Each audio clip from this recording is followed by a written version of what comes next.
وقت کم ہے، 2-3 دن ہے، تھوڑا سا اگر ہم اپنے وقت کو فارغ کریں گے تو یہ سنتوں کا مذاکرہ ہو جائے گا، ہمارے کان میں پڑ جائیں اور عمل کی نیت سے بیٹھیں کہ اللہ تعالیٰ ہمیں عمل کرنے والا بنا دے۔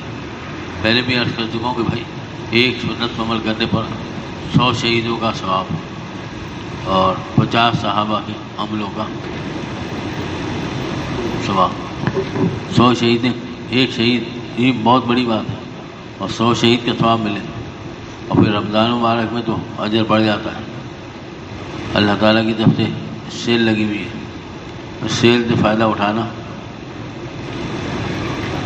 ہمارا ہی اپنا فائدہ ہے۔ تھوڑی سی دین کو قربان کرنا، تھوڑی سی اپنے آپ کو مصروفیت کو آگے پیچھے کرنا، اس نیت سے کہ ہم دین کا علم سیکھ لیں، آپ صلی اللہ علیہ وسلم کی ہمیں اتباع نصیب ہو جائے۔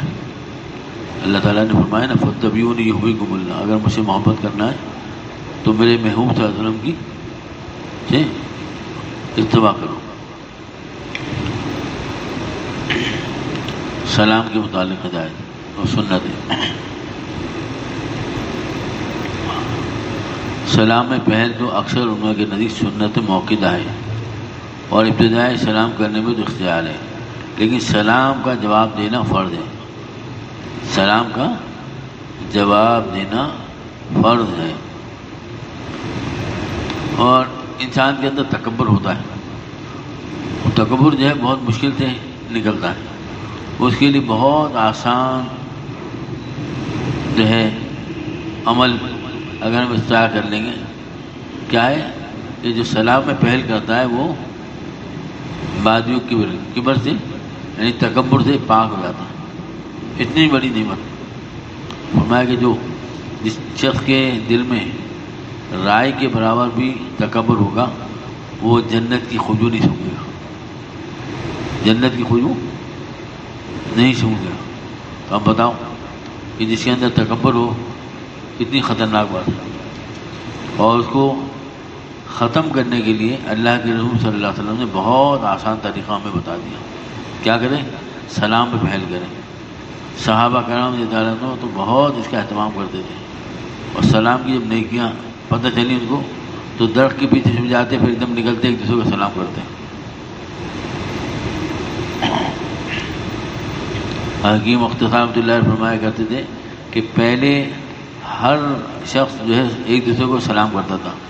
سلام تو سلامتی ہے نا، کہ آپ سلامتی کی دعا دے رہے ہیں، وہ وعلیکم السلام آپ کو کہہ رہا ہے سلامتی میں، تو اس سے ہر طرف جو ہے فضا اللہ تعالیٰ کی رحمتوں کی بارش ہوتی تھی۔ اب وہ خدا حافظ، اللہ حافظ اس طرح کی مطلب یہ کہ اصطلاح استعمال کرنی جائے، اس کا کوئی ثواب نہیں ہے۔ اسے ہمیں چھوڑنا چاہیے۔ جب بچے گھر سے باہر جائیں یا ہم باہر جائیں تو گھر والوں کو سلام کر کے جائیں، یہ سنت ہے۔ جب گھر میں داخل ہوں، آپ صلی اللہ علیہ وسلم جب بھی گھر میں داخل ہوتے مسکرا کے داخل ہوتے، سلام کرتے، اور میں بوڑھے کہتے تھے کہ ہنستا چہرہ بستا گھر، ہنستا چہرہ۔ اب وہ باہر تو بہت ہی اللہ والے بنتے ہیں، لیکن گھر میں آ کر وہ چہرہ ایسا ہوتا ہے یہ موڈ آف ہے۔ ایک دوسرے کا یار تمہارا کبھی موڈ آف ہوتا ہے کبھی آن ہوتا ہے، کہیں فیوز نہ اڑ جائے گا۔ ایک روایت نے فرمایا کہ سلام میں پہل کرنے والا تکبر سے پاک ہے۔ بہن سے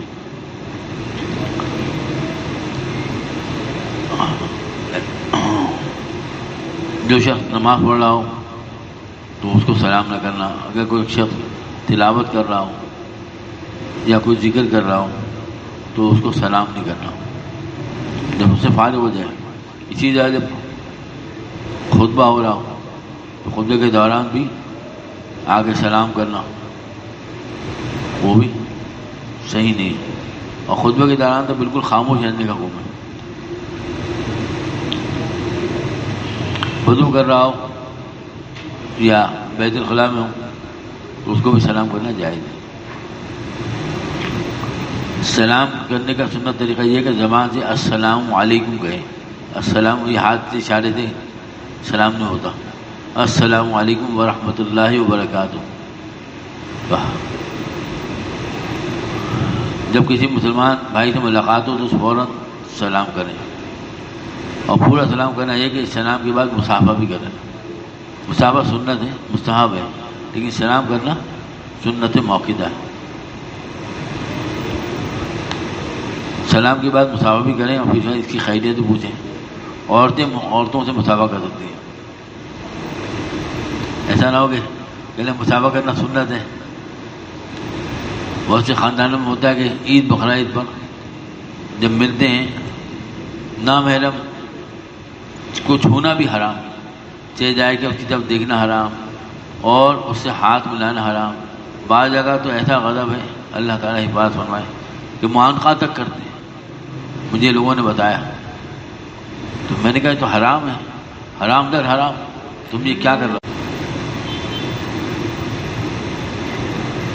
جب کوئی شخص اپنے گھر جائے تو اپنے گھر والوں کو سلام کر کے اس کے اور اس کے گھر والوں کے لیے برکت ہوگی. فرمایا آپ صلی اللہ علیہ وسلم نے جب گھر میں داخل ہو سلام درشی پڑھو ایک مرتبہ مجھ پر اور سلام کرو تو گھر میں روزی برکت آئے. آپ صلی اللہ علیہ وسلم کی خدمت میں ایک صحابی آئے اور تنگی معاش کی شکایت کی تو آپ صلی اللہ علیہ وسلم نے ارشاد فرمایا کہ جب گھر میں داخل ہو، جب گھر میں داخل ہوتے ہیں پہلے کھٹکھٹانا چاہیے. کھٹکھٹانا بھی سنت ہے.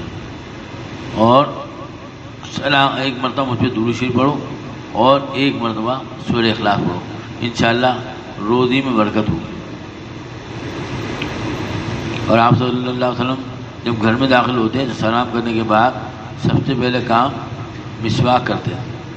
مسواک کرنا سنت ہے.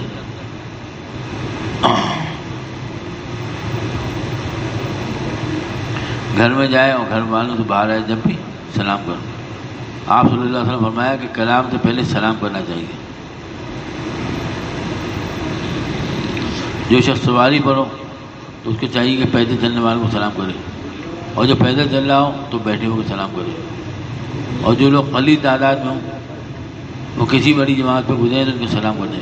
اب ایک مرتبہ نے سلام کر لیا نا، اس کے بعد پھر لوگ کہتے ہیں کہ سب سے ہاتھ ملاتے ہیں، اس سے سارے لوگ متاثر ہوتے ہیں. بس آپ نے سلام کیا، ایک سے جو صاحب محفل ہے اس سے مصافحہ کر لیا، بس کافی ہے.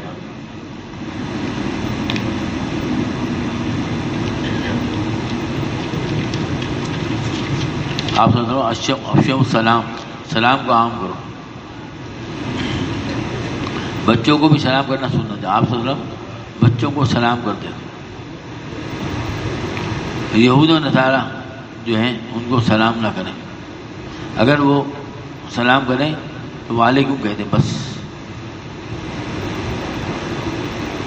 جب کسی مجلس میں جا کے بیٹھیں تو اگر مصروف نہ ہو تو سلام کریں، ورنہ خاموشی سے بیٹھیں. اور جب چلنے لگیں جب بھی دوبارہ سلام کر دیں. ایک شخص نبی کریم صلی اللہ علیہ وسلم کی خدمت میں حاضر ہوا، عرض کیا میرے والد نے آپ کو سلام کہا ہے صلی اللہ علیہ وسلم. آپ صلی اللہ علیہ وسلم نے فرمایا تجھ پر اور تیرے باپ پر سلامتی ہو. ایک مسلمان بھائی سے بار بار ملاقات ہو ہر مرتبہ سلام کرنا چاہیے. جس طرح اول وقت ملاقات کے وقت سلام مسنون ہے، اسی طرح رخصت کے وقت بھی سلام مسنون اور ثواب ہے. کسی مسلمان کے لیے جائز نہیں کہ وہ اپنے کسی مسلمان بھائی سے 3 دن سے زیادہ قطعی تعلق رکھے، کہ جب وہ ملیں تو ایک طرف منہ کھولے اور دوسری طرف، اور دونوں میں وہ اچھا وہ ہے جو سلام میں پہل کرے، ابتدا کرے. نماز کے آخر میں جب آدمی سلام پھیرے تو دائیں طرف سلام پھیرتے وقت یہ نیت کر لے کہ میرے دائیں طرف جتنے مسلمان اور فرشتے ہیں ان سب پر سلامتی بھیج رہا ہوں. اور جب بائیں الٹی طرف کریں تو جب بھی یہی کریں.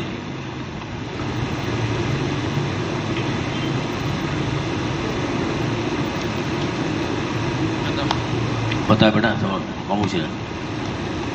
یہ ٹیک لاگی بڑھا بید بھی ہے. دین کی بات سنتے وقت ادب کرو گے تو آئے گا. لباس کے متعلق ہدایت اور سنتیں. حضرت عمر فاروق رضی اللہ عنہ فرماتے ہیں کہ رسول اللہ صلی اللہ علیہ وسلم فرمایا کہ کوئی شخص نیا کپڑا پہنے تو یہ دعا کرے, یہ دعا پڑھے, الحمدللہ الذی کسانی ما اباری بہ عورتی واتجمل بہ فی حیاتی. اس کو یاد کر لینا چاہیے. جس نے دنیا میں ریشم کا کپڑا پہن لیا اس کو وہ آخرت میں پہننے کو نہ ملے گا. دوسری روایت میں فرمایا دنیا میں وہ شخص ریشم پہنتا ہے جس کا آخرت میں کوئی حصہ نہیں. البتہ 3 یا 4 انگل ریشم مرد کے لیے جائز ہے. سفید لباس آپ کو پسند تھا. آپ کا کرتا ٹخنوں سے اوپر نصف پنڈلی تک ہوتا تھا. حضرت روایت ہے کہ حضرت آپ صلی اللہ علیہ وسلم نے حضرت عبداللہ بن عمر رضی اللہ عنہ کو اسی طرح ہدایت فرمائی تھی. مرد کو پائجامہ یا شلوار اور تہمن وغیرہ ٹخنوں سے اوپر رکھنا چاہیے. حدیث میں فرمایا ٹخنوں کا جو حصہ ازار سے ڈھکا ہوا ہوگا وہ دوزخ میں ڈالا جائے گا. یعنی جو کپڑے سے ڈھکا ہوا, اوپر سے شلوار آ رہی ہے, پائجامہ آ رہا ہے, تہمن ہے, وہ اگر اس سے ٹخنے اگر جو ہے چھپے ہوئے ہوں گے تو وہ حصہ دوزخ میں جا جائے گا. تو خالی وہ تھوڑی جا جائے گا پوری جگہ. ایک مسلم کی روایت میں آپ صلی اللہ علیہ وسلم کا ارشاد ہے کہ کل اللہ تعالیٰ 3 شخصوں سے بات نہیں فرمائیں گے, اس کو نظر احمد سے نہیں دیکھیں گے, اس کا تزکیہ نہیں کریں گے, اور اس کو دردناک عذاب دیں گے. ان میں ایک جو شخص جس کے ٹخنے چھپے ہوئے ہوں گے, جس کے ٹخنے چھپے ہوئے ہوں گے. اتنا سخت جو ہے یہ وعید ہے اللہ کے رسول صلی اللہ علیہ وسلم کی. اور ہم جو ہے وہ لوگ کہتے ہیں کہ جناب ہمیں یہ تو تکبر کے لیے تھا. اللہ والے فرماتے ہیں کہ اگر تکبر نہیں ہوگا تو تکبر والے اعمال کرو گے تو وہ تکبر پیدا ہو جائے گا. مسجد میں آنے جانے کی سنت ہے. ہر نماز کے لیے باوضو ہو کر چلنا, گھر سے چلتے وقت نماز پڑھنے کی نیت کرنا, نماز پڑھنے کے لیے باوقار ہو کر چھوٹے قدم رکھنا کیونکہ اس میں ہر قدم پر ثواب ملتا ہے. اذان سن کر نماز کے لیے دنیاوی مشاغلوں کو ترک کر دینا, اور مسجد میں جب داخل ہونے لگے تو پہلے بایاں پاؤں یعنی الٹا پاؤں جوتے سے نکال کر اس پر رکھیں, اور اس کے بعد پھر سیدھا پاؤں جوتے سے نکال کر مسجد میں رکھیں. اور مسجد میں داخل ہوتے وقت یہ دعا پڑھیں, اللہم افتح لی ابواب رحمتک. اور بعض روایت میں بسم اللہ والصلاۃ والسلام علی رسول اللہ. مسجد میں کوئی بدبودار مثلاً پیاز لہسن وغیرہ کھا کے نہ آئے, اور سگریٹ پی کے آئے تو کیا ہوگا؟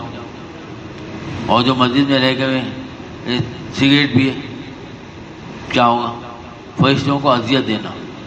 فرشتے معصوم مخلوق ہے, ان کو اذیت دیں گے تو کیا ہم اللہ تعالیٰ کے دوست بنیں گے؟ یہاں جو ہم اعتکاف میں ہیں اللہ کے دوست بننے کے لیے ہیں. اب اللہ کے دوست اگر کیسے بنیں گے جو ہر کام جو ہے اللہ والے کریں گے. ہم جو ہے اس بات کا خیال ہی نہیں کرتے کہ ہماری ذات سے کسی کو تکلیف نہ ہو. فرشتے معصوم اللہ کی مخلوق ہے. اب جب ہم سگریٹ پئیں گے تو اس کی بدبو سے ان کو اذیت ہوگی. اس سے احتراز کرو بھائی. یہ سگریٹ پینا کوئی اچھی چیز نہیں ہے, آج کل فیشن بن گیا ہے. اسی طرح جب مسجد میں داخل ہوں تو پہلی صف جو آگے صف ہو اس میں پھلاں ملا کے جانا کہ پہلی صف میں چلے جائیں. یہ بہت سخت ہونا ہے, وعید ہے اس پر کہ کل قیامت میں پل بنا کے اس کو سے گزارا جائے گا. تو جو ہے جہاں جگہ مل جائے, آپ صلی اللہ علیہ وسلم جب مجلس میں آتے تشریف لاتے تو جس جگہ ملتی وہیں بیٹھ جاتی. سنت ہے لوگوں کو پھلانگ کے آنا. تو بھائی پہلے آؤ. اگر آپ کو پہلی صف میں شوق ہے تو آپ پہلے آئیے. لوگوں کو اذیت دے کے آنا یہ کون سا ثواب ہے؟ یہ ایذا دینا حرام، ایذا مسلم حرام ہے.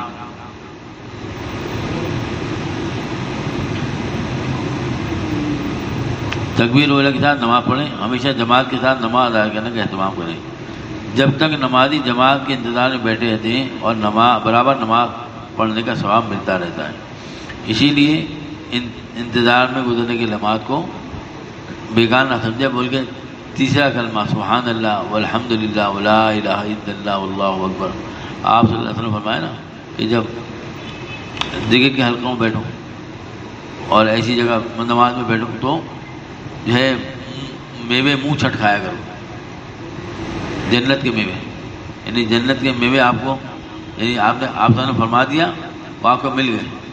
اگر آپ تیسرا کلمہ پڑھیں گے تو اس کا ثواب ملے گا. نماز فجر سے لے کر اشراق تک ذکر الہی مقبول ہے. مسجد سے باہر آئیں تو یہ دعا پڑھیں اللہم انی اسألک من فضلک و بسم اللہ والصلاۃ والسلام علی رسول اللہ. وہی پھر جب باہر آئیں تو پہلے الٹا پیر جو ہے وہ اپنی چپل پہ رکھیں یا جوتے پہ رکھیں، پھر سیدھا پیر نکالیں. پھر اب پہلے سیدھے پیر میں جوتا پہننا سنت ہے. ٹھیک ہے.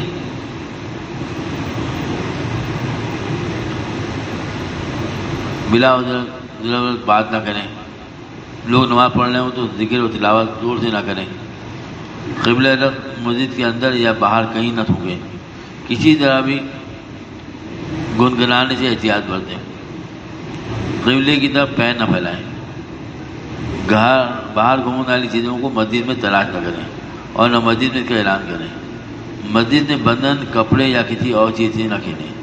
انگلیوں میں انگلیاں ڈال کے نہ چٹکائیں. بہت سے لوگ چٹکاتے ہیں نا، یہ مکروہ ہے. ایسے ہی عام دنوں مطلب عام جگہ بھی مکروہ ہے اور مسجد میں تو اور زیادہ.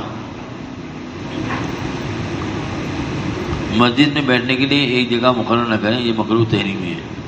الغرض مسجد کے احترام کے خلاف کوئی کام نہ کریں. اللہ تعالیٰ عمل کی توفیق عطا فرمائے. باقی کل انشاءاللہ بڑھیں گے، کوئی فکر نہیں. بس گھبرائے نہیں. سبحان اللہ الذی سبحانک اللہم وبحمدک نشہد ان لا الہ الا انت نستغفرک. جزا اللہ تعالی محمد صلی اللہ علیہ وسلم معاون. یا اللہ رحمان رحیم، اے اللہ ہمیں سنتوں کا شوق عطا فرما دیے. اے اللہ ہمیں آپ صلی اللہ علیہ وسلم کی سچی محبت اور کامل اتباع نصیب فرما دیے، کامل مشابہت نصیب فرما دیے. اے اللہ دونوں جہاں کی عافیت کامل نصیب فرمائیے. آپ ہمارے ہو جائیے، ہمیں اپنا بنا لیے. اے اللہ ہم اعتکاف میں بیٹھے ہیں اللہ میں مسجد کے ادب میں. اے اللہ یا کسی کو ہماری وجہ سے تکلیف پہنچی ہو تو معاف فرما دیں. اے اللہ ہمیں باادب بنا دیں. اے اللہ ہمیں باادب بنائیے. اے اللہ ہمیں باادب بنائیے. اے اللہ ہم سب کو جذب فرما لیجیے، اپنا دوست بنا لیجیے اور دوستی کے قطع انتہا تک ولی صدیق بنا لیجیے.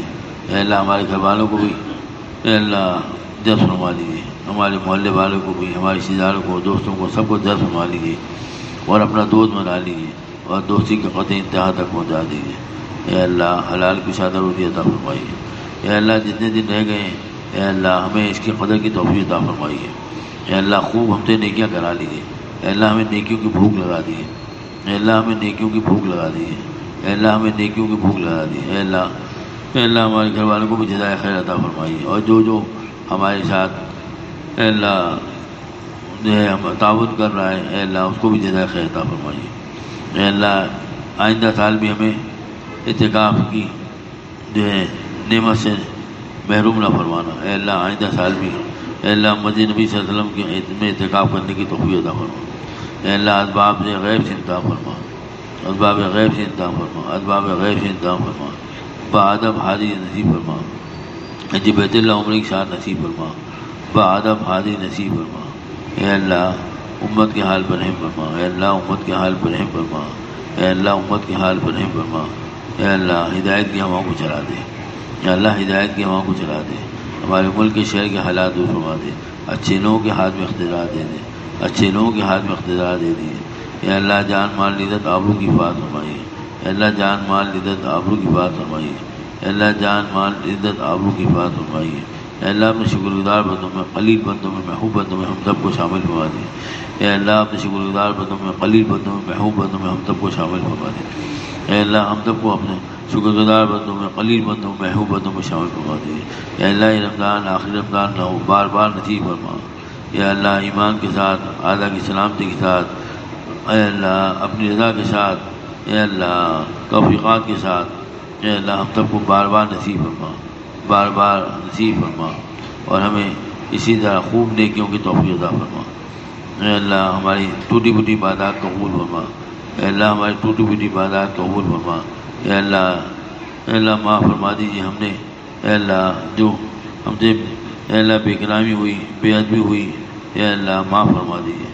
اے اللہ ہم نے اس مہمان کی قدر نہیں کی ہمیں معاف فرما دیجیے. یا اللہ یہ مہمان رخصت ہونے والا ہے. یا اللہ یہ مہمان رخصت ہونے والا ہے.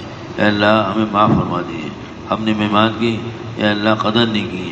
یا اللہ مہمان اگر جو ہے مہمان کی قدر نہیں کی جاتی تو وہ دوبارہ نہیں آتا. یا اللہ یہ زندگی میں بار بار نصیب فرما. یا اللہ ہمیں باادب بنا دے. اے اللہ ہمیں باادب بنا دے. اے اللہ ہمیں باادب بنا دے. بڑوں کا ادب کرنے والا بنا دے. چھوٹوں کو شفقت کرنے والا بنا دے. یا اللہ ہم سب سے راضی ہو جا. اے اللہ مسلمان بھائی کا پریشانی دور فرما. دنیا بھر کے مسلمانوں کی مدد فرما. خصوصاً فلسطین کے مسلمانوں کی مدد فرما. ان کی مال جان عزت آبرو کی بات فرما. اے اللہ ان کے لیے کھانے پینے کا انتظام فرما. اے اللہ ان کے کھانے پینے کا انتظام فرما. اے اللہ ان کے کھانے پینے کا انتظام فرما. اور اللہ اسباب غیب سے عطا فرما. اے اللہ قریب کے رہنے والوں کو اے اللہ ان کی مدد کرنے کی توفیق عطا فرما. قریب کے رہنے والوں کو اے اللہ ان کی مدد کرنے کی توفیق عطا فرما. اے اللہ ان کے مقابلے کفر کو نیست و نابود فرما. ان کو تباہ و برباد کرنا. اے اللہ ان کے مساکین کو تباہ کر دے. اے اللہ ان کے ہتھیاروں کو خود کر دے. ان کی سازشوں کو ناکام بنا دے. اے اللہ ان کے بنائے منصوبے انہیں پہ الٹ دے. اے اللہ ہم سب سے راضی ہو جا. اے اللہ ہم سب سے راضی ہو جا. شب قدر نصیب فرما. پورا اجر نصیب فرما. اے اللہ شب قدر نصیب فرما. پورا اجر. اے اللہ ہم روحانی جسمانی دونوں بیماری شفا عطا فرما. اے اللہ ہماری اصلاح فرما. اے اللہ اصلاح کے بغیر ہمیں موت نہ دے. اے اللہ ہماری کامل اسلام نصیب. اے اللہ اصلاح کے بغیر ہمیں موت نہ دے. اے اللہ ہمیں اس وقت موت دے جب آپ ہم سے راضی ہو جائیں. اے اللہ اس وقت ہمیں موت عطا فرمائیے جب آپ ہم سے راضی ہو جائیں. اے اللہ موت شہادت کی اے اللہ بڑے جمعہ مدینہ منورہ کی اے اللہ جنت بقی کی مٹی نصیب فرما. اے اللہ سعادت کی موت نصیب فرما. جنت البقی کی مٹی نصیب فرما. حکم عمر کے آخر ایام مدینہ منورہ نصیب فرما. اے اللہ ہم تم سے راضی ہو جا. تمام ضرورتوں کو خدا نے غیب سے پورا فرما. اے اللہ تمام ضرورتوں کو خدا نے غیب سے پورا فرما. ربنا تقبل منا انك انت السميع العليم وتب علينا انك انت التواب الرحيم. سبحان ربك رب العزة عما يصفون. آمين.